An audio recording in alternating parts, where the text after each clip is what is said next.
السلام عليكم ورحمة الله وبركاته. اخواتي الاعزاء وكل محبين تربية البط المسكوفي، قدامكم اهيت بطة مسكوفي درجة اولى محترمة جدا، ولكن عندهم مشاكل جدا. كان اول حل بالنسبة لنا اللي قدامك ده، ان احنا حولنا الارضية السبلة العادية دي الى ارضيات بلاستيك للدواجن والطيور. استعملناها في البط وعملنا تحت منها صرف، وبالتالي بقى احنا عندنا الاوبشن بتاع النظافة خلال الدورة.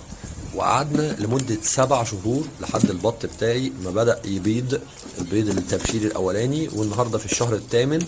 النهاردة بفضل الله في إنتاج بيض رجع زي كان الطبيعي بتاعنا، وفي نفس الوقت ما بقاش عندنا أمراض اللي احنا بنعالج فيها كل شوية، كوكسيديا كوليستريديا وبرد.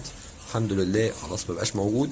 في نفس الوقت لقينا ان البطه نفسها شكلها وصحتها اتغيرت للافضل.